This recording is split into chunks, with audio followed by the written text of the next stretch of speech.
అమరవీరుల సతీమణులను సన్మానించుకున్నాం.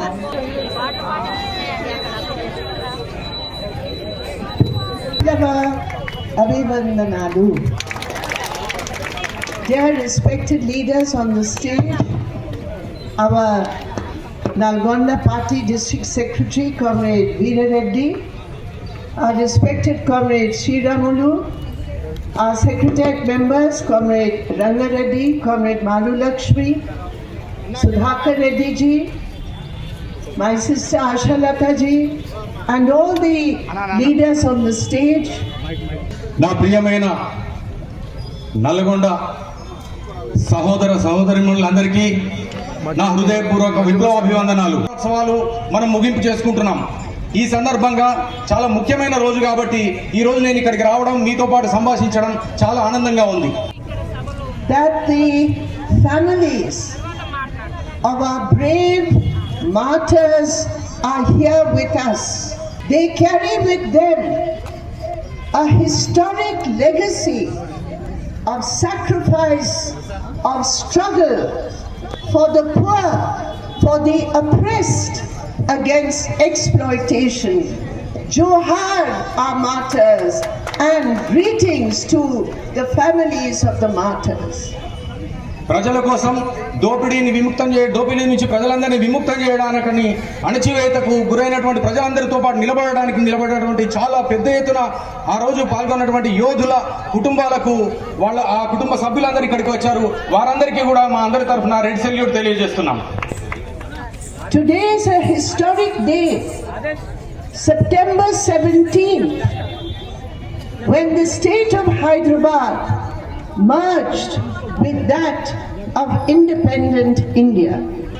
What were the reasons when India became independent on 15th of August 1947, but still for one full year till September 17th, 1948, Hyderabad did not merge with the Indian Union.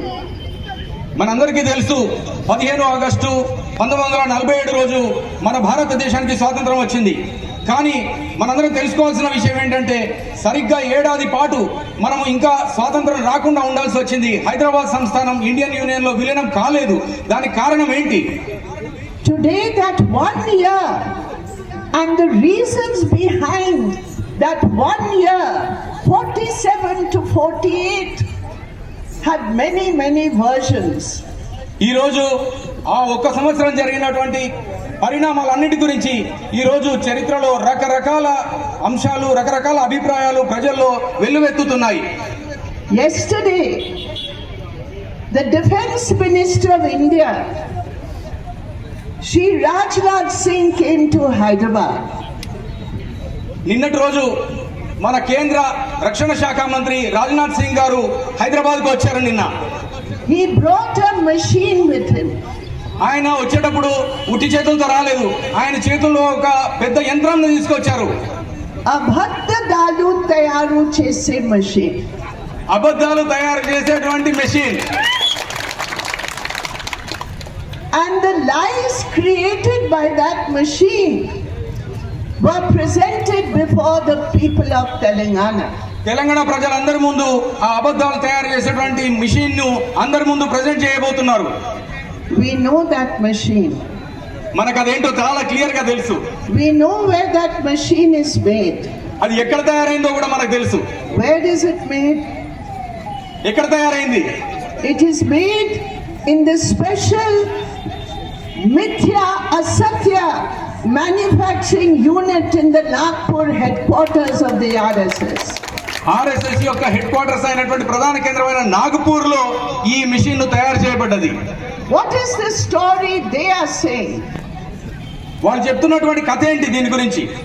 They say the struggle for Telangana was a struggle between two religious communities. వాళ్ళు ఏం చెప్తున్నారు? తెలంగాణ సాయుధ పోరాటం అనేది తెలంగాణ కోసం ఆ రోజు జరిగినటువంటి పోరాటం అంతా కూడా రెండు మతాల మధ్య జరిగిందని చెప్తున్నారు వాళ్ళు. They say the Nizam was a Muslim.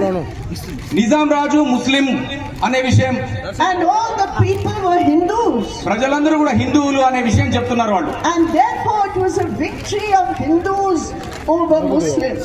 కాబట్టి ముస్లిం అయినటువంటి నిజాం రాజు మీద ప్రజలందరూ హిందువులుగా ఉన్న వాళ్ళు విక్టరీ సాధించినటువంటి విజయం సాధించినటువంటి రోజుగా వాళ్ళు తెలియజేస్తున్నారు. Around the same time, there was another state in India అదే సందర్భంలో ఇంకొక రాజ్యం కూడా ఉంది, ఇంకో స్టేట్ కూడా ఉంది. to surrender. నిజాం ఎలాగైతే ఇక్కడ మన భారతదేశానికి లొంగిపోవడానికి రెడీగా లేడో ఆ సందర్భంలోనే There was a Hindu Maharaja Hari Singh అక్కడ who also wanted to stay independent from India. Nizam రాజు లాగానే అక్కడ కాశ్మీర్ రాజు హిందూకు సంబంధించినటువంటి హరి సింగ్ అనేటువంటి హిందూ రాజు, ఆయన కూడా ఇండిపెండెంట్ గా ఉండడానికి, స్వతంత్రంగా ఉండడానికి ఇష్టపడ్డాడు. ఇండియాలో కలవడానికి ఇష్టపడలేదు. There the Raja was Hindu, అక్కడ రాజు Hindu, but the people were Muslim. ప్రజలందరూ కూడా ముస్లింలు. And it is the people of Jammu and Kashmir, through their demand for land reform, which forced the Raja to surrender.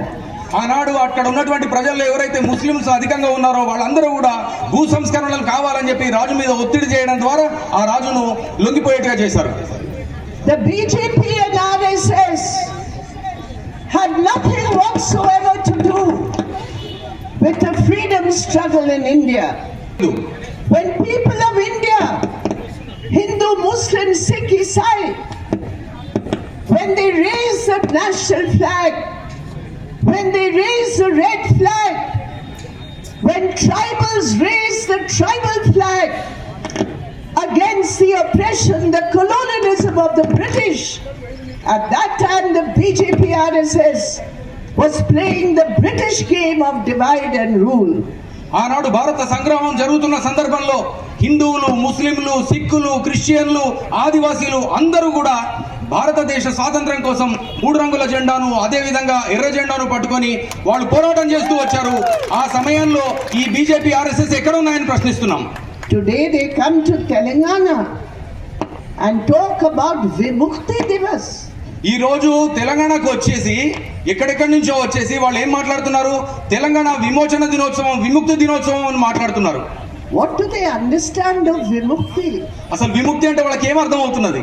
If they wanted to see Vimukti, they should have gone to the 3,000 villages of Telangana, of Nalgonda, of Khammam, of this entire area. 3,000 villages where the poor peasant, the agricultural worker, మనందరికీ చాలా clear గా తెలిసిన విషయం ఏంటంటే విముక్తి అంటే ఏంటో వాళ్ళకి తెలియజెప్పాలి. ఈ రోజు ఏంటి విముక్తి? విమోచన ఎక్కడి నుంచి, ఎవరి నుంచి ఎక్కడికి వచ్చింది, ఎవరు సాధించారు?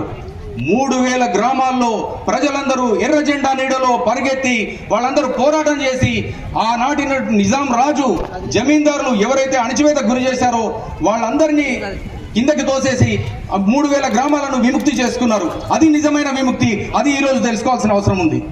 My dear friends, at that time there were 2 types of Hindu-Muslim unity. ఆ రోజు 2 రకాల హిందూ ముస్లిం ఐక్యత కనబడింది మనకు.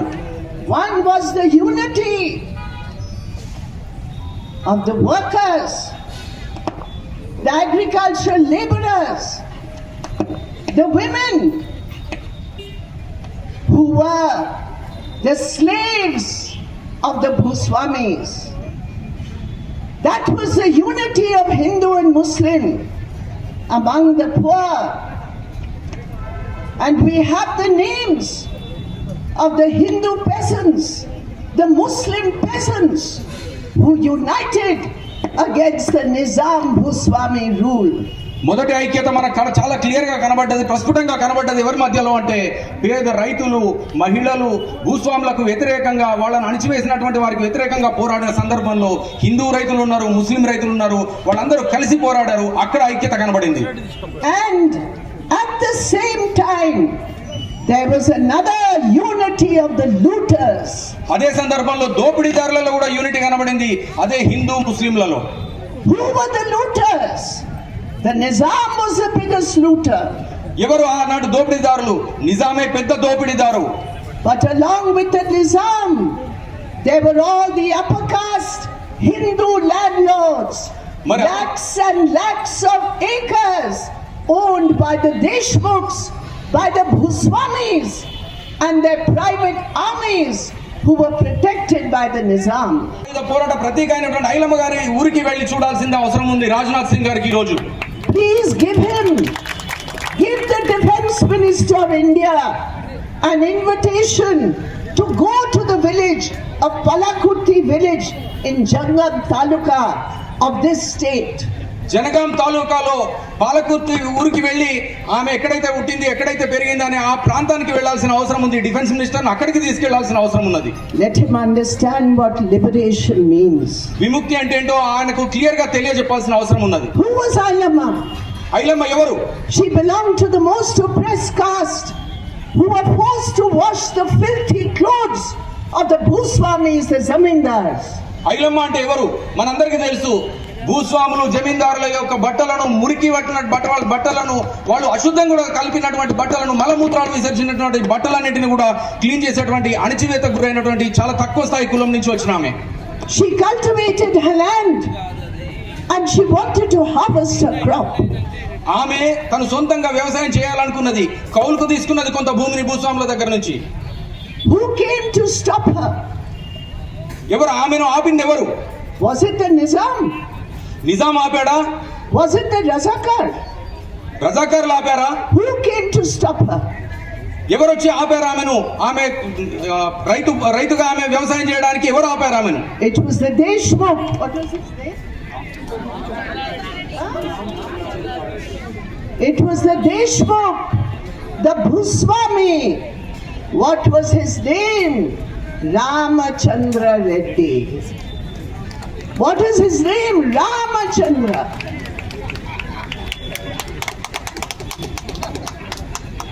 He stopped her. He came with his gundas and said, "You are forbidden to touch this crop." ఆమెను ఆపింది, వ్యవసాయం చేయకుండా అడ్డుకున్నది ఎవరు? నిజాం కాదు, రజాకారులు కాదు, కాసిం రజీ సైన్యం కాదు. వచ్చి ఆమెను, నీలాంటి హీనమైన వ్యక్తి ఈ వ్యవసాయం చేస్తావా? నీకు అసలు హక్కే లేదు, నువ్వు ఇంత ధైర్యం ఎక్కడి నుంచి వచ్చింది అని ఆమెను అడ్డుకున్నాడు. And who did Ailamma go to for help? అప్పుడు ఐలమ్మ ఎవరి దగ్గరికి వెళ్ళింది సహాయం కోసం?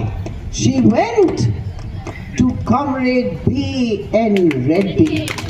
అప్పుడు ఆమె వెళ్ళి ఎవరి సహాయం కోరింది అంటే కామ్రేడ్ భీమ్ రెడ్డి నరసింహారెడ్డి గారి దగ్గరికి. The Deshmukh was Ramachandra Reddy.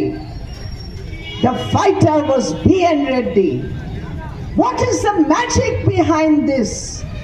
The magic is the ideology of the red flag, my dear brothers and sisters. Yera Jhanda, breaking caste, breaking religious barriers, uniting the people for liberation against the oppressive rule of the Nizam, the British and the Bhuswami. ప్రియమైన అక్క చెల్లెలారా, అన్నదమ్ములారా, మనం ఇప్పుడు చాలా clear గా అర్థం చేసుకోవాల్సిన విషయం ఏంటంటే ఆమె ఎవరి దగ్గరికి వెళ్ళింది, ఎవరి తరఫున పోరాడారు, ఎవరితో పోరాడారు అన్నప్పుడు ఒకవైపు బిఎన్ రెడ్డి ఉన్నారు, ఇంకొక వైపు రామచంద్రారెడ్డి ఉన్నాడు.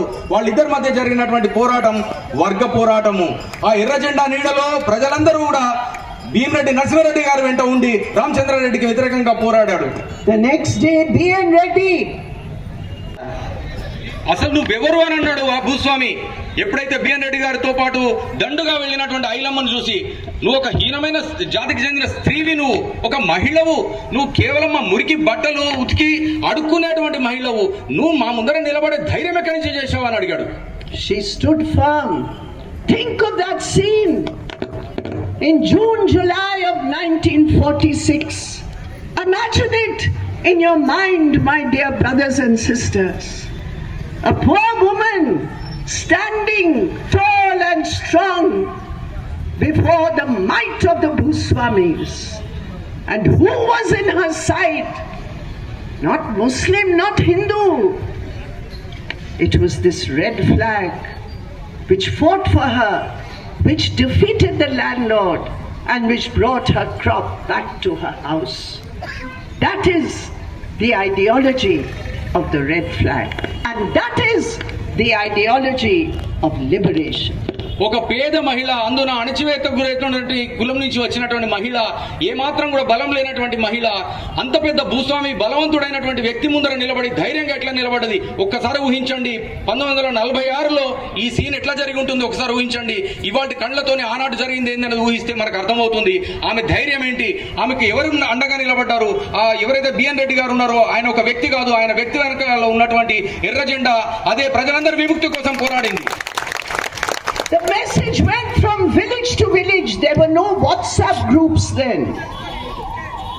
No WhatsApp. No Facebook. No internet.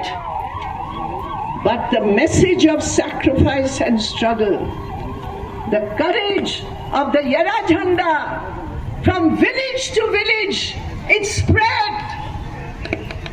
And everywhere people stood up and said, we are Ilama, we will take our crop, we will fight the Bhuswami. అక్కడ జరిగినటువంటి ఆ ఒక్క సంఘటన అక్కడ ఆగిపోలేదు. అది పూర్తిగా మంటలాగా, అడవిలో మంటలాగా వ్యాప్తి చెందింది. ప్రతి ఊరికి వెళ్ళింది. నేను ఐలమ్మను, నా భూమిని నేను కాపాడుకుంటానని భూస్వాములకు వ్యతిరేకంగా గట్టిగా మాట్లాడే ధైర్యాన్ని తీసుకొచ్చింది. అది ఎర్ర జెండా సాధించినటువంటి గొప్ప స్ఫూర్తి. No WhatsApp. ఆనాడు ఒక ఊరి నుంచి ఇంకో ఊరికి వెళ్ళడానికి, సమాచారం వెళ్ళడానికి ఇప్పుడున్నట్టుగా వాట్సాప్ గ్రూపులు లేవు, ఫేస్బుక్ లేదు, మొబైల్ ఫోన్ లేదు. చెవుల నుంచి వచ్చినటువంటి సమాచారం ఒకళ్ళ నుంచి ఒకళ్ళకి వెళ్ళిపోయింది, వైల్డ్ ఫైర్ లాగా వెళ్ళిపోయింది. My dear friends, the next week on July 4th, I would ask Shri Rajnath Singh to take the whole BJP and RSS leadership. Please go to the village of Kadivendi. In Kadivendi village, the first martyr, the brave martyr of the Telangana struggle, Comrade Doti Kumaraya, he was shot dead. And after that, history changed. Armed struggle started.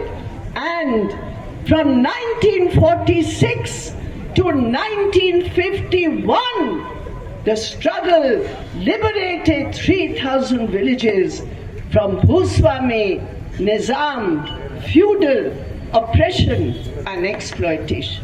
తర్వాత హోంమంత్రి రాజ్నాథ్ సింగ్ గారు వెళ్లాల్సింది ఎక్కడికి అంటే కడివెండి గ్రామంకి వెళ్ళాలి. అక్కడ ఏం జరిగింది?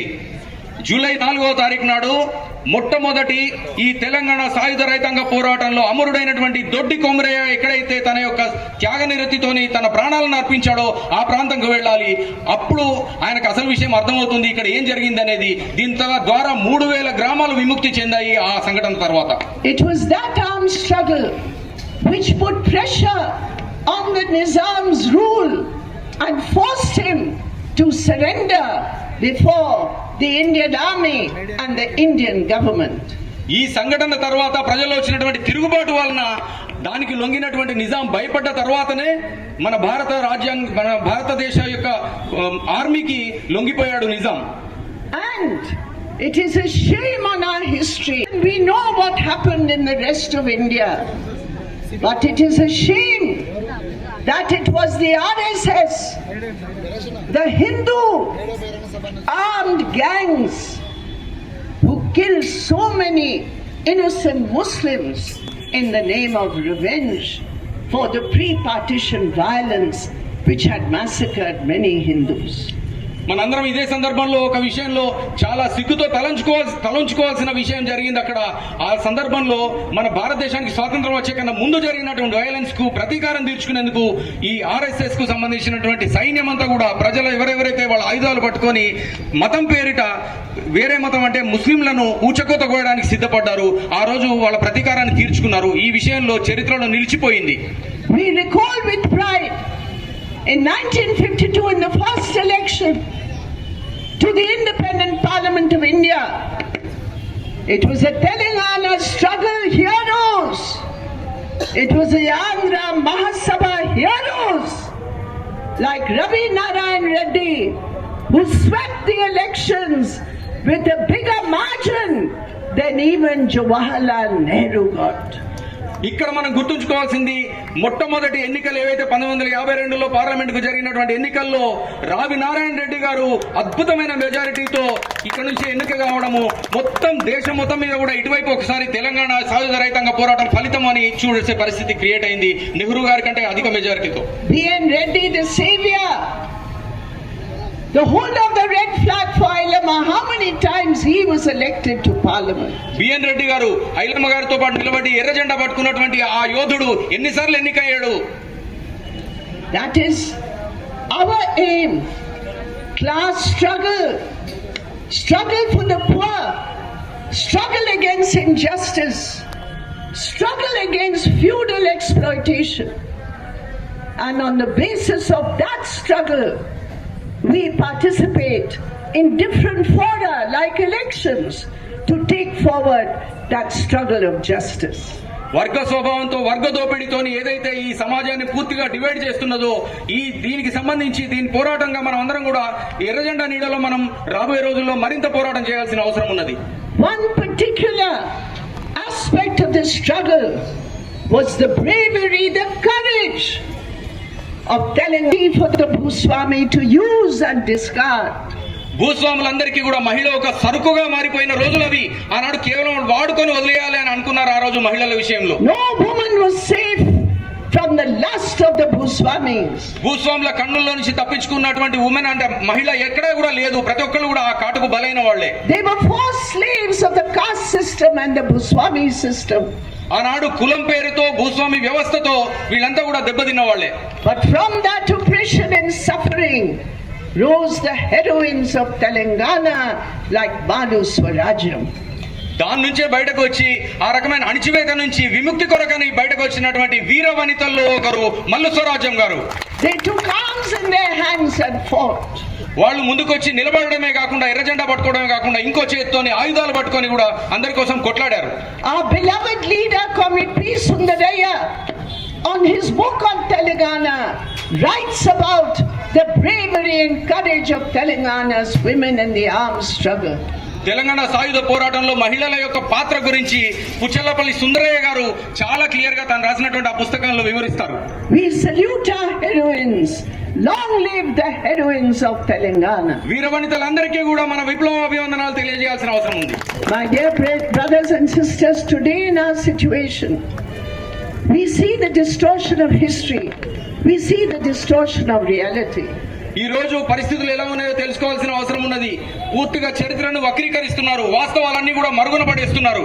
Under the BJP RSS, the land reforms which we had achieved are being reversed with corporate loot of land. దశాబ్దాల పాటు కొనసాగినటువంటి మన యొక్క భూ పోరాటాల వల్ల సాధించుకున్నటువంటి భూ సంస్కరణలన్నింటినీ కూడా తుంగలోకి దొక్కుతున్నది ఇవాళ ఉన్నటువంటి బీజేపీ ప్రభుత్వం ఆర్ఎస్ఎస్ యొక్క సహకారం. Especially tribal land all over India is being looted away from the tribals by changes in the tribal laws and constitutional guarantees. ఆదివాసీ చట్టాల నుంచి రాజ్యాంగ యొక్క పరిరక్షణల నుంచి పూర్తిగా పక్కకు తెప్పి ఆ ఆదివాసీల యొక్క హక్కులన్నింటినీ కూడా హరించి వేస్తున్నది వాళ్ళ ప్రభుత్వం. Who will fight this new form of Bhuswami loot? ఈ రకమైనటువంటి కొత్త రకమైనటువంటి ఈ దోపిడీని ఎవరు ఎదుర్కోవాలి, ఎలా ఎదుర్కోవాలి? It is not the old Bhuswami. It is a new Bhuswami supported by the Indian state. ఇవాళ రాజ్యం యొక్క సహకారంతో జరుగుతున్నటువంటి ఈ రకమైన దోపిడీ ఇది కొత్త రకమైనటువంటి భూస్వాముల పాత్ర ఇది. Who can you rely on to fight your battle? మన యొక్క ఈ పోరాటంలో మనం ఎవరి మీద నమ్మకం పెంచుకోవాల్సిన అవసరం ఉంది, ఎవరి పక్కన నిలబడాలి? Who can the women rely on to fight their battles? మహిళలందరూ కూడా ఎవరి మీద ధైర్యంతో నిలబడాలి ఈ రోజు?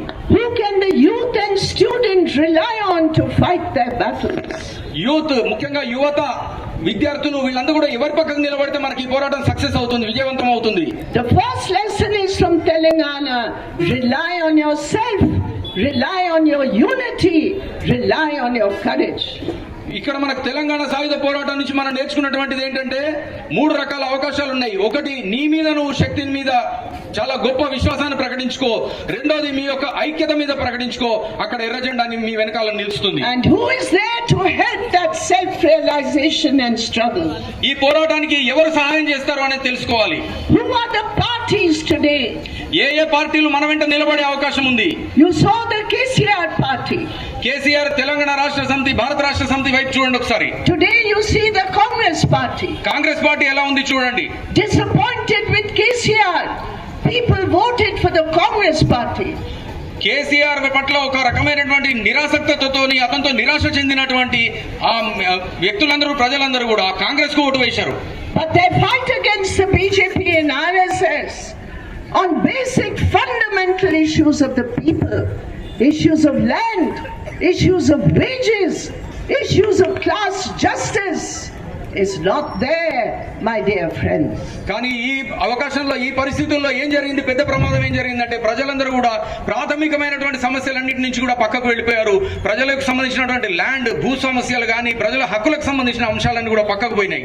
If the left is strong, if the CPIM is strong, if the red flag is strong, then all these parties will be forced to accept the justice of our demands.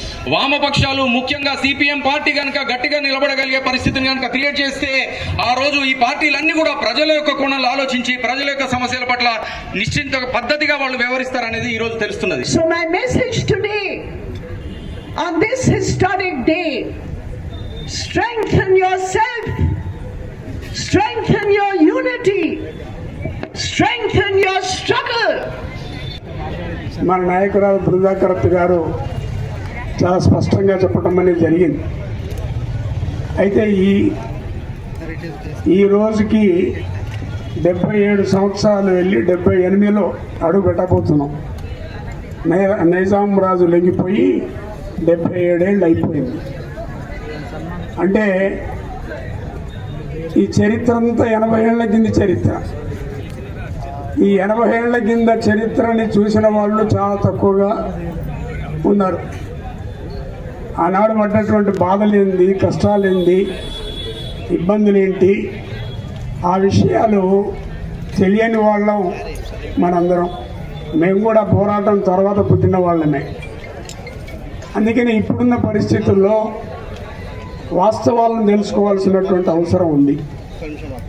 ఎట్లాగో 80 ఏళ్ళు అయిపోయింది కాబట్టి ఏది చెప్పినా నమ్ముతారులే అని బీజేపీ పార్టీ వాళ్ళు ఇది హిందూ ముస్లింల మధ్యన జరిగిన కొట్లాటగా చిత్రీకరించి దాన్ని మతం పేరుతో మన ప్రజల మధ్యన విభజన తీసుకురావడానికి ప్రయత్నం చేస్తున్నటువంటి సందర్భం ఇది. అందుకని సిపిఎం పార్టీ తెలంగాణ రైతాంగ సాయుధ పోరాట దినోత్సవాలు, వారోత్సవాలు, చాకల ఐలమ్మ వర్ధంతి 10వ తేదీ, 17వ తేదీ నాడు నైజాం నవాబు లొంగిపోయిన రోజు.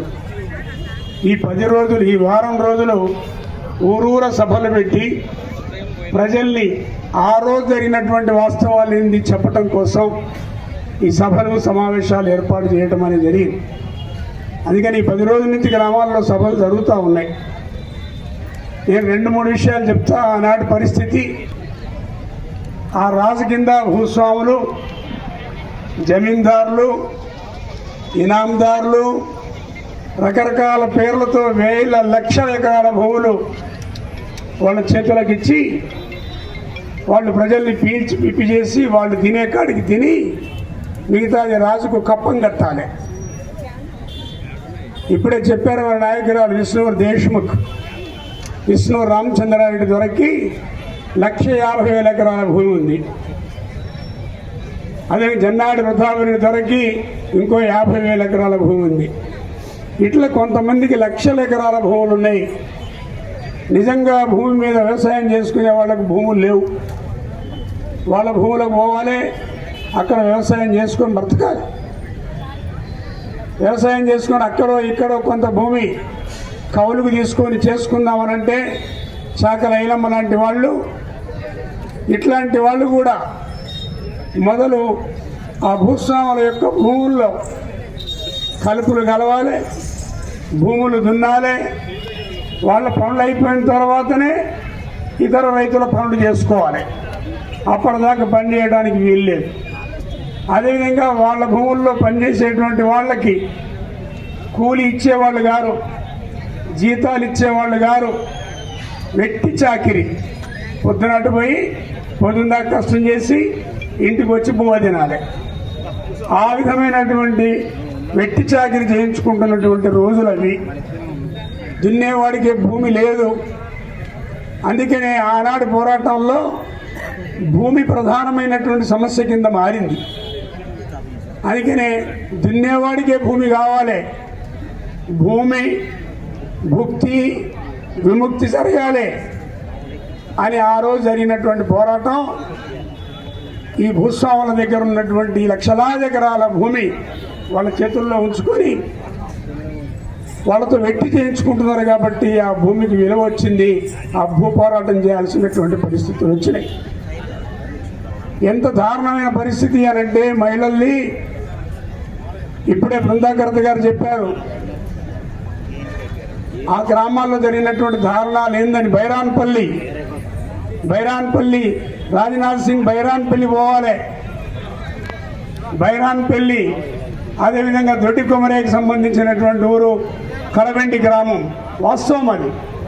బైరాన్పల్లిలో విష్ణు దేశ్ముఖ్ ధరలు కమ్యూనిస్టుల పార్టీలో ఉన్నారని, ఆంధ్ర మహాసభలో ఉన్నారని చిత్రహింసలు పెట్టి మీ నాయకులు ఎక్కడున్నారు, ఎక్కడ వాళ్ళ అడ్రస్ చెప్పమనంటే చెప్పకపోతే ఆడవాళ్ళందరినీ బట్టలు విడిచేసి బతుకమ్మ ఆడిచ్చినటువంటి దుర్మార్గులు వాళ్ళు. ఆ రోజు అంత దుర్మార్గం అని గుర్తేంటి? నువ్వు బాలంతం అని గుర్తేంటి? నువ్వు పాలు వెండించి చూయించు అని అంటే రేఖ ఇప్పి పాలు వెండించి చూయించినటువంటి సంఘటనలు జరిగినాయి ఆ రోజుల్లో. అంటే పురుషుల మీద మహిళల మీద విచక్షణారహితమైనటువంటి దాడులు, దౌర్జన్యాలు, కేసులు ఇలాంటివన్నీ జరిగినటువంటి పరిస్థితులు ఉన్నాయి. అందుకని అట్లాంటి దుర్మార్గమైన పరిస్థితులు ఉన్నాయి కాబట్టి ఆనాడు అంత పెద్ద ఎత్తున తిరుగుబాటు జరిగింది, పెద్ద ఎత్తున పోరాటాలు కొనసాగినటువంటి పరిస్థితి ఉన్నది. అందుకని భూమి భుక్తి విముక్తి కోసం జరిగినటువంటి పోరాటాన్ని కొంతమంది స్వార్థపరులు ఇవాళ రకరకాల ప్రచారం చేస్తూ వస్తున్నారు. ఈ పోరాటాల్లో పాల్గొన్న వాళ్ళు 50 మంది నాయకులు ఉన్నారు. చాలామంది 50 మంది నాయకులు ఇప్పుడు ఇక్కడ మన ముందు కూర్చున్నటువంటి నాయకుల యొక్క కుటుంబాల వాళ్ళు ఉన్నారు. మన నల్గొండ జిల్లాలోనే ఈ జైల్లోనే 50 మందికి ఉరిశిక్ష వేసి ఈ జైల్లో పెట్టారు, నల్గొండ జైల్లో. అందులో ప్రముఖులు నల్ల నరసింహులు, నంద్యాల శ్రీనివాసరెడ్డి, పన్నాల రామరెడ్డి, మురహరిరావు, గార్లపాటి రామరెడ్డి, గార్లపాటి రఘుపతి రెడ్డి, దుర్గానాయక్, ఎర్రపోతు రామరెడ్డి. 3 ఎకరాల భూమి ఉంటే ఆ భూమిని వ్యవసాయం చేసుకుంటూ ఇంకా కొంత కౌలుకు తెచ్చుకొని ఆ వ్యవసాయం చేస్తున్నది. ఆమె పంటకు వచ్చింది, పంట కోసింది, రాసి పోసింది, ఆ రాసి ఇంట్లోకి తెచ్చుకోవాలి. కానీ ఐలమ్మ పంట ఇంటికి పోవడానికి వీల్లేదు. ఆమె రాసి పోసిన పంట భూస్వామి ఇంటికి చేరాలని భూస్వాములు తన గుండాలను పంపిస్తే ఆ భూస్వాములు ఈ పంటని ఐలమ్మకు సంబంధించినటువంటి వరిధాన్యాన్ని బస్తాలు మూసుకొని ఇళ్లలో తీసుకుపోతుంటే అప్పుడు వేమిరెడ్డి నరసింహారెడ్డి గారు, కృష్ణమూర్తి గారు, నల్లా నరసింహుడు గారు, ఆరుట్ల రామచంద్రారెడ్డి, ఆరుట్ల వీళ్ళంతా రంగం మీదకి వచ్చి మేము ఉన్నాము, నువ్వు ఎవడవు అని చెప్పి చాకలి ఐలమ్మకు ధైర్యం ఇచ్చినటువంటి పరిస్థితి ఉన్నది. ఆ విధంగా ఆ రోజుల్లో చాకలి ఐలమ్మ ధైర్యంగా నిలబడ్డది కాబట్టి, ప్రజల్ని సమీకరించింది కాబట్టి వచ్చిన గుండాలని ఈపులు వలగొట్టి తరుమట్లాడి ఆ ఉన్న బస్తాలను తను తెచ్చుకొని తన ఇంట్లో వేసుకున్నటువంటి సంఘటన జరిగింది. మంత్రి హైదరాబాద్కు వచ్చి ఇప్పుడు సభ జరుగుతుంది. వాళ్ళ సభ పెట్టి తెలంగాణ ప్రజలకు ఏం చెప్పదలుచుకున్నారు? దయ్యాలు వేదాలు వల్లించినట్టుగా ఆనాటి పోరాటానికి ఏమాత్రం సహకరించినటువంటి వాళ్ళు, పోరాటానికి వ్యతిరేకంగా పనిచేసినటువంటి ఆర్ఎస్ఎస్ పేరుతో ఉన్నవాళ్ళు, అప్పుడున్నటువంటి ప్రభుత్వం, అప్పుడున్నటువంటి ఆ ప్రభుత్వ సైన్యం, ఉక్కు మనిషి అని చెప్పుకునేటువంటి ఆ పటేల్ గారు ఆనాడు వచ్చి ఏం చేశారు? మన దేశానికి స్వాతంత్రం వచ్చిన తర్వాత నిజాం నవాబు తోటి ఒక ఒప్పందం చేసుకొని సంతకాలు పెట్టారు. నెహ్రూ ప్రభుత్వం, పటేలు, నెహ్రూ వాళ్ళందరూ కలిసి ఏమని యథావిధి పరిస్థితి, మేమేమైనా రక్షణ వ్యవహారాలు, తర్వాత ప్రచారం, ఇంకేదో 2-3 అంతర్జాతీయ సమస్యలు మేము చూసుకుంటాం, హైదరాబాదు సంస్థానాన్ని మీరే పరిపాలించుకోవచ్చు, యథావిధ పరిస్థితిలో యథావిధిగా ఉండాలి అని సంతకం చేయటం అనేది జరిగింది. పటేల్ ఆనాడు మంత్రిగా ఉన్నారు నెహ్రూ ప్రభుత్వంలో. అంటే దాని అర్థమైంది, మన దేశానికి స్వాతంత్రం వచ్చిన తర్వాత మొత్తం సంస్థానాలన్నీ కూడా విలీనమైతే ఒక హైదరాబాదు, కాశ్మీరు రెండే విలీనం కాకుండా ఉన్నటువంటి పరిస్థితి.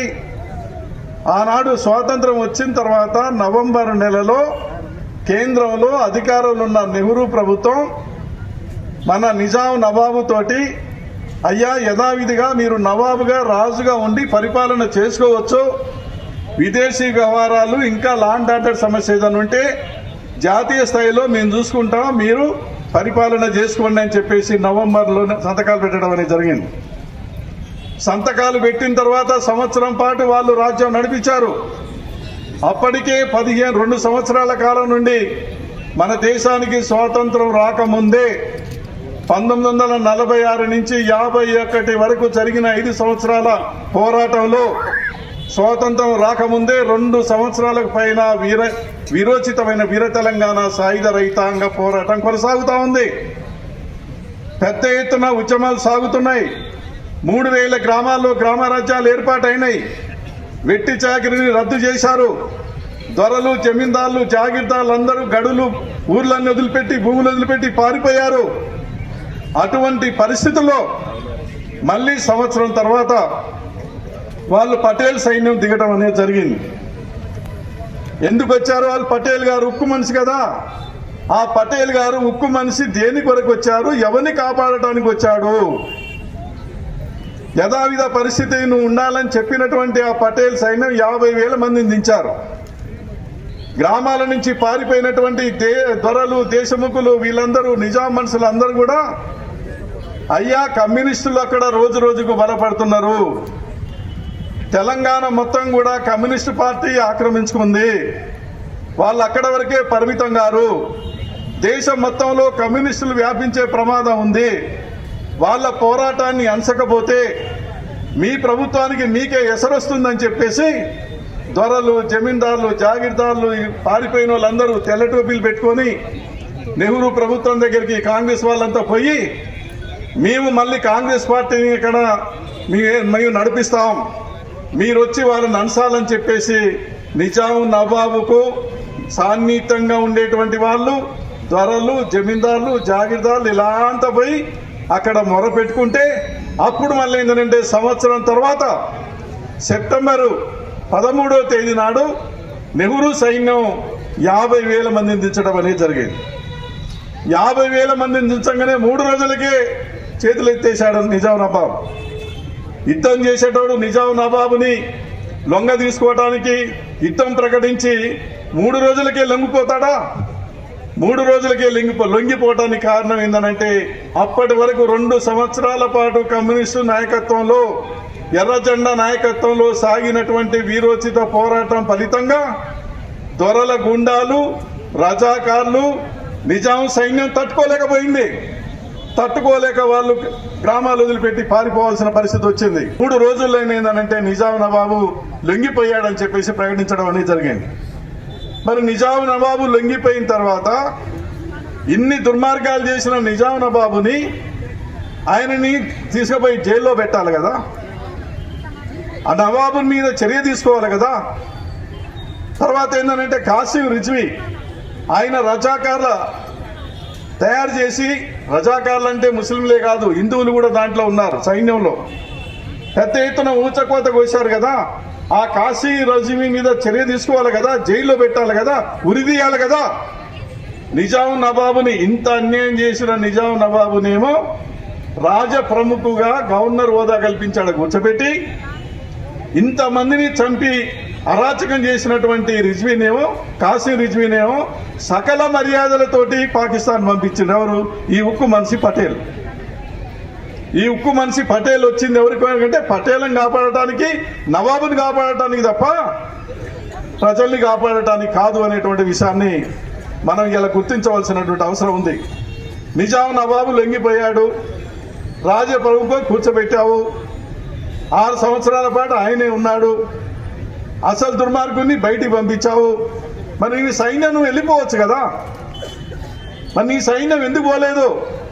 వాళ్ళు వచ్చింది దాని కొరకే కాదు, కమ్యూనిస్టు ఉద్యమాన్ని అణిసివేయాలి, ఇక్కడ జరుగుతున్న పోరాటాన్ని అణిసివేయాలి, ఎర్ర జెండాని బలహీనపరచాలి, పారిపోయిన దొరలందరినీ మళ్ళీ తీసుకుపోయి ఊర్లల్లో చేర్చాలి, వాళ్ళ భూములన్నీ మళ్ళీ వాళ్ళకి ఇవ్వాలి, తెల్ల టోపీలు పెట్టుకొని 3 రంగుల జెండా పెట్టుకొని వాళ్ళు కాంగ్రెస్ పార్టీని వాళ్ళు ముందుకు తీసుకెళ్లాలనే ఒక లక్ష్యంతో పటేల్ సైన్యం అంతటితో ఆగాలి కదా. మరి 3 సంవత్సరాల పాటు ఎందుకు కమ్యూనిస్టు ఉద్యమం మీద వాళ్ళు యుద్ధం చేశారు? ఎవరి కొరకు చేశారు? కమ్యూనిస్టులు ఏం పాపం చేశారు? ఎర్ర జెండా బిడ్డలు ఏం పాపం చేశారు? పేదవాళ్ళ కొరకు పోరాడటమే పాపమా? పేదవాళ్లకు భూమి పంచడమే పాపమా? వెట్టి చాకిరి రద్దు కావాలని కోరటమే పాపమా? దున్నేవానికే భూమి కావాలని కోరటమే పాపమా? మనుషులంతా స్వేచ్ఛగా సంఘాలు పెట్టుకునే స్వేచ్ఛ కావాలని కోరటమే పాపమా? కమ్యూనిస్టులు ఏం పాపం చేశారు? కమ్యూనిస్టులు చేసింది ఏంటనంటే పేదరికం అనేది పోవాలి, అసమానతలు పోవాలి, రైతు కూలీలంతా క్షేమంగా ఉండాలి, అందరికీ చదువు రావాలి, అందరికీ వైద్యం అందాలి, అందరికీ ఇల్లుండాలి, అందరికీ ఉపాధి ఉండాలి, అందరూ తలెత్తుకొని బతకాలి అనేటువంటి నినాదాలతోటే కదా కమ్యూనిస్టుల ఉద్యమం నడిపించింది. అలాంటి కమ్యూనిస్టు ఉద్యమాన్ని అణిసివేసింది ఎవరైనంటే 5 సంవత్సరాల కాలంలో 4500 మంది అమరులైతే ఎక్కువ మంది చనిపోయింది నెహ్రూ సైన్యం చేతిలోనే, ఎక్కువ మంది బలైంది నెహ్రూ సైన్యం చేతిలోనే. రజాకారులు కానీ, దొరలు కానీ, నెహ్రూ సైన్యం కానీ తట్టుకోలేక కొంతమంది చనిపోయారు. మరి అలాంటి పటేలు ఇవాళ పటేల్ చేయబట్టే ఏంది? పటేల్ వచ్చి పటేల్ని రక్షించాడు, పటేల్ వచ్చి నవాబుని రక్షించాడు, పటేల్ వచ్చి దొరలని కాపాడాడు, పటేల్ వచ్చి దొరల భూములు మళ్ళీ ఇవ్వమని చెప్పాడు, పటేల్ రాజ్యం తీసుకొచ్చాడు, నవాబు రాజ్యం ఏర్పాటు చేశాడు. ఇది వాస్తవం. ఆయనను అక్కడ కూర్చోబెట్టి మళ్ళా పెద్ద ఎత్తున ఆయనకు జీతభత్యాలు ఇచ్చి ఆ రకంగా ఏందనంటే కాపాడినటువంటి వ్యక్తి ఇవాళ నెహ్రూ ప్రభుత్వం కానీ పటేల్ కానీ. అలాంటి పటేల్ను వీరుడు సూర్యుడు అని చెప్పి మాట్లాడితే ఏమనాలి గారు? దయ్యాలు వేదాల్లో ఇచ్చినట్టు కాకుంటే. అందుకనే రాజాసింగ్ గారు, మీరు ఈ చరిత్రని మీరు తెలుసుకోండి. మీకు అసలు ఆ పటేల్ మీ ఓడు కాదు, ఆ ప్రభుత్వం మీది కాదు, మీరు ఎన్నడూ ఈ పోరాటాన్ని బలపరచలేదు. ఇవాళ వచ్చి దీన్ని ఏదో చెప్పి హిందువుల మధ్య ముస్లింల మధ్య తగాదగా సృష్టించి చిత్రీకరించి రాజకీయ పబ్బం కట్టుకోవాలని చూస్తున్న బిడ్డ, మీకు ఇది రివర్స్ అవుద్ది. ఇదే ప్రజలు, తెలంగాణ ప్రజలు చాలా చైతన్యమైనటువంటి ప్రజలు.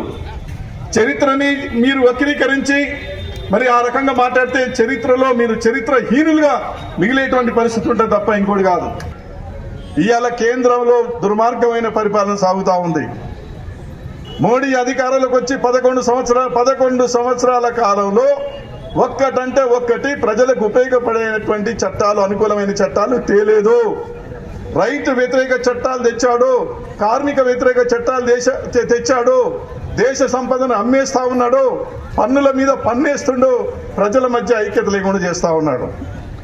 పెద్ద ఎత్తున మనం పోరాటాలు చేసి వాళ్ళని వెనక్కి కొట్టకపోతే మరి రాబోయే కాలంలో మరిన్ని కష్టాలు, నష్టాలు. ప్రజల చేతుల్లో ఆదాయం లేదు, మధ్యతరగతి ప్రజల చేతుల్లో ఆదాయం లేదు. వైద్యానికి, విద్యకు, సాయంత్రం మందుకు ప్రజలకు వచ్చే ఆదాయం అంతేనా కాదా? దవాఖాన్లకి, పిల్లల స్కూల్ ఫీజులు, కాలేజీల స్కూల్ ఫీజులు, ఇంకేమైనా మిగిలితే సాయంత్రం మందుకి డబ్బంతా దానికే పోతా ఉంది. దుర్మార్గమైన పరిపాలన సాగిస్తూ ఉన్నారు. దీనికి వ్యతిరేకంగా పెద్ద ఎత్తున మనం ఉద్యమాలు నడపాలి. సెక్యులర్ పార్టీలు, అభ్యుదయ పార్టీలు, ప్రజాతంత్ర శక్తులంతా కూడా ఏకం కావాలి. రాష్ట్ర ప్రభుత్వం ఇచ్చిన హామీలు అమలు చేయటం లేదు, దాన్ని నిలదీసి అడగాలి. అది మనం కర్తవ్యంగా పెట్టుకోవాలి. వాళ్ళ గురించి గొప్పగా చెప్పుకొని ఐలమ్మ గారి గురించి, దొడ్డి కొమరయ్య గురించి, స్వరాజ్యం గురించి, బియ్యం గురించి, వాళ్ళ గురించి గొప్పగా చెప్పుకొని మనం మాత్రం ఏం త్యాగాలు చేయకుండా, పోరాటాలు చేయకుండా, తర్వాత ఏదో ఉద్యమాలు నడపకుండా మనం అనుకునే రాజ్యం రావాలంటే రాదు. మనం కూడా త్యాగాలు చేయాలి, మనం కూడా ఉద్యమాలు నడపాలి, మన శక్తిని ఉపయోగించాలి. వాళ్ళు ఏ స్థాయిలో చేశారో ఆ స్థాయిలో కాకపోయినా మనం కొన్ని త్యాగాలు చేయడానికి కమ్యూనిస్టులంగా మనం సిద్ధపడకపోతే కమ్యూనిస్టు ఉద్యమం ముందు పోదు. ఈ పాలకులు వెనక్కి పోరు. పాలకుల విధానాలు వెనక్కి పోవాలంటే బలమైన ఉద్యమాలు, బలమైన పోరాటాలు, ఈ వీర తెలంగాణ సాయుధ పోరాట అమరవీరులకు వారసులంగా మనం నడిపించవలసిన బాధ్యత మన పైన ఉంది. కాబట్టి అది మన ప్రతీక తీసుకొని ఈ కేంద్ర ప్రభుత్వం సంగతి ఏందో చూద్దాం. దోపిడికి వ్యతిరేకంగా, పీడనకు వ్యతిరేకంగా భూస్వాములు అంచివేస్తున్నటువంటి నేపథ్యంలో భూమి కోసం, భుక్తి కోసం, ప్రజల విముక్తి కోసం విరోచితంగా పోరాటం చేసింది ఎవరు? ప్రజలు. కులాలకు, మతాలకు అతీతంగా ప్రజలందరూ ఐక్యమై భూస్వాములకు ఎదురు తిరిగారు. తిరిగే ఆ పోరాటంలో ఎర్ర జెండాను ఎత్తుకొని ఆంధ్ర మహాసభ ఇచ్చినటువంటి పిలుపుని ప్రజలందరూ ఎర్ర జెండా ఎత్తుకొని భూస్వాములకు వ్యతిరేకంగా పోరాటం చేయటం వల్ల 10 లక్షల ఎకరాల భూమి పంచిన ఘనత ఒక ఎర్ర జెండకే ఉందని నేను చెప్పదలుచుకున్నాను. ప్రపంచవ్యాప్తంగా చూసినట్లయితే ఎవరు ఏ జెండా 10 లక్షల భూమి పంచిన ఘనత లేదు, ఒక ఎర్ర జెండకే ఉందని నేను చెప్పదలుచుకున్నాం. ఖబర్దార్ బీజేపీ నాయకులారా, ఆర్ఎస్ఎస్ నాయకులారా, ఈ తెలంగాణ సాయుధ రైతాంగ పోరాటాన్ని వక్రీకరిస్తున్నారు. ఎంత ధైర్యం అని మేము అడుగుతా ఉన్నాం. చరిత్రను తారుమారు చేస్తారా? ఎక్కడ ఉన్నారు మీరు? తెలంగాణ సాయుధ రైతాంగ పోరాటం నిర్వహిస్తుంటే మీరు ఎక్కడ ఉన్నారని మేము అడుగుతా ఉన్నాం. స్వాతంత్రోద్యమంలో మీ పాత్ర లేదు, తెలంగాణ సాయుధ రైతాంగంలో మీ పాత్ర లేనటువంటి వాళ్ళు హిందూ ముస్లింల మధ్య జరుగుతున్నటువంటి పోరాటం చిత్రీకరిస్తారు. మీ నాలికలు తెగ కోస్తారు తెలంగాణ ప్రజలు. ఈ తెలంగాణలో అట్లాంటి వక్ర బుద్ధులు, అబద్ధాల మాటలు భవిష్యత్తులో ఈ రకంగా మాట్లాడితే ప్రజలు ఊరుకోరు. గురజాడ అప్పారావు గారు ఏమన్నారు? ప్రజల చరిత్ర మాటలు. ఈ తెలంగాణలో ప్రజలు మామూలు ప్రజలు కావచ్చు, అందరూ కూడా ఒక చరిత్రను తెలుసుకున్నటువంటి ప్రజలు. కాబట్టి మీరు వక్ర బుద్ధితో ఈ చరిత్రను మీరు తారుమారు చేస్తా అంటే ఊరుకోరు. వెంటబడి తరిమి తెలంగాణ రాష్ట్రంలో లేకుండా చేస్తారని ఎర్ర జెండగా చెప్పదలుచుకున్నాను. ఇంకొకటి ఏంటంటే బృందాకర్ గారు చెప్పారు, ఈ తెలంగాణ సాయుధ రైతాంగ పోరాటంలో మహిళలు మహోజ్వలమైనటువంటి పాత్రను పోషించారు. కుటుంబాలను వదిలేరు. మహిళల కుటుంబాలను, పిల్లలను వదిలి తెలంగాణ సాయుధ పోరాటం బాట పట్టారు. ఆ పోరాటంలో చాకలి ఐలమ్మ తెలంగాణ సాయుధ రైతాంగ పోరాటానికి ఒక చిహ్నం లాంటిది చాకలి ఐలమ్మ గారు. ఎందుకంటున్నాం?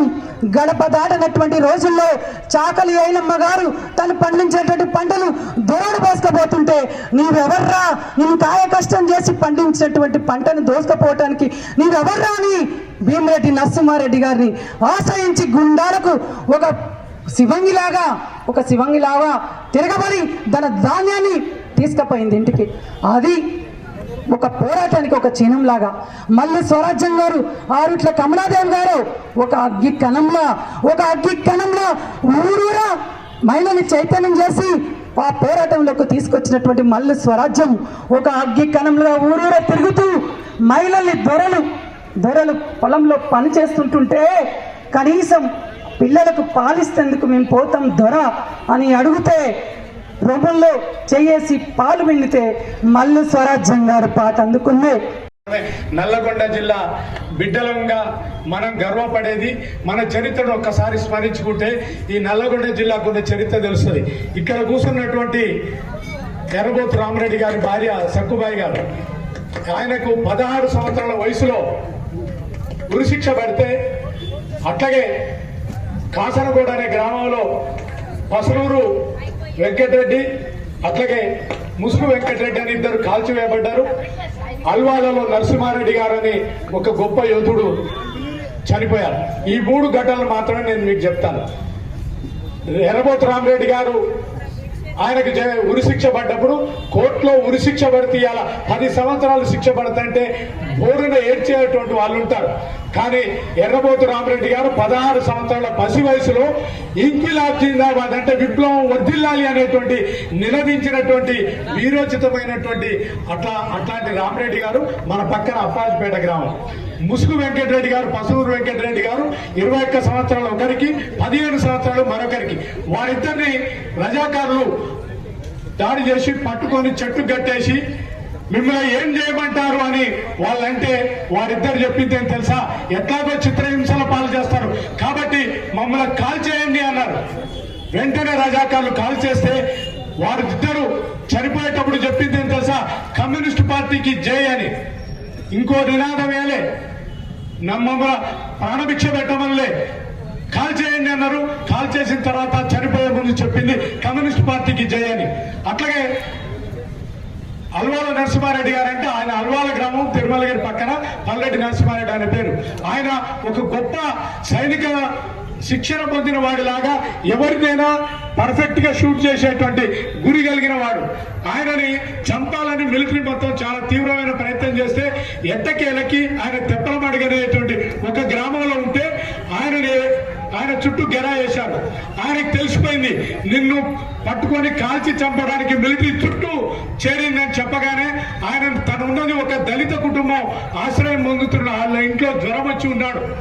అయినా ఆ దళిత కుటుంబం తన వల్ల బలైపోద్దని, నా వల్ల మీ మీదకి రజాకారులు వస్తే మిమ్మల్ని చిత్రహింసలు పెడతారు అని ఆయన ఇంటి నుంచి బయటకు వెళ్ళి తప్పించుకునే ప్రయత్నం చేస్తూ ఉన్న క్రమంలో చివరికి మిలిటరీ చుట్టుముట్టి ఆయన పైన కాల్పులు జరిపితే ఆయన తుపాకీలో ఉన్నటువంటి గుళ్ళన్నీ కూడా మొత్తం వాళ్ళ మీద కాల్పులు జరిపి చివరి రౌండ్ తను పేల్చుకొని వీళ్ళెట్లాగా పట్టుకున్న తర్వాత చిత్రహింసలు పెట్టి కమ్యూనిస్టు రహస్యాలన్నీ వెళ్ళగక్కిస్తారని తను కాల్చుకొని చనిపోయాడు.